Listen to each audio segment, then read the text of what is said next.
essaye de faire des choses simples qui donnent du sourire. On peut mettre en place des choses qui donnent aux gens envie de sortir, envie de venir dans notre ville. Faire des lieux de rencontre. On boit un café, on met une table et 2 chaises. Le commerce de centre-ville, c'est important, c'est là où on se retrouve, c'est là où on échange, c'est là où on discute. Je le vois de manière positive parce qu'il faut qu'on ait confiance en notre commerce, mais je pense aussi qu'il y a un avenir que si l'ensemble des commerçants et des consommateurs modifient leur façon et de consommer et de commercer. Voilà, il faut se mettre au goût du jour, il faut écouter les attentes des consommateurs aujourd'hui et il faut que les pouvoirs publics, notamment les mairies, écoutent nos besoins et nous accompagnent dans cette évolution du commerce. Il faut recréer de l'attractivité. Il faut faire voir que Saint-Étienne existe.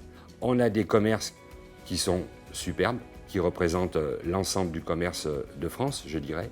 Il faut se bouger, il ne faut pas rester inactif, se regrouper, avoir des belles boutiques, de façon à renforcer encore l'attractivité du centre-ville. Donc on a une grosse fête d'été au mois de juin. Là, on fait un podium sur la place avec des animations pour les enfants. Le soir, un spectacle dansant avec de la variété. Et les commerçants font à peu près 150 repas. C'est très bien accueilli, très bien accueilli. C'est la vie sociale du quartier qui continue. On sait que le commerce Internet explose.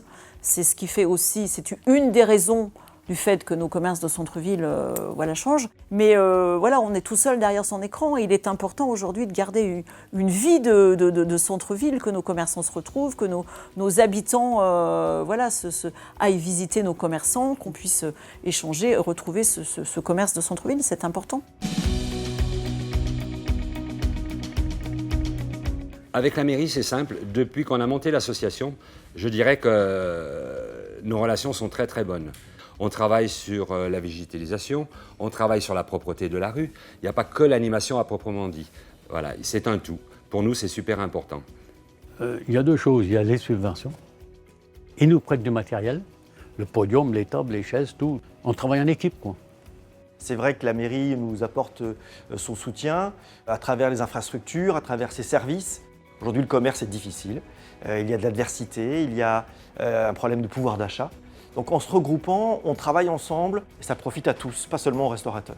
Alors déjà, on travaille bien avec la ville de Saint-Étienne. Déjà, on a une convention sur le commerce, donc on se voit très souvent, on travaille avec les équipes, les techniciens. Et là, donc, nous sommes en train de réfléchir ensemble à la création d'une association de commerçants, justement pour maintenir cette attractivité et de voir comment nous pouvons booster le commerce de centre-ville. Et on devrait voir l'aboutissement de ce travail très rapidement, d'ici l'automne. Je pense que cette association de centre-ville sera créée, c'est une attente de nos commerçants.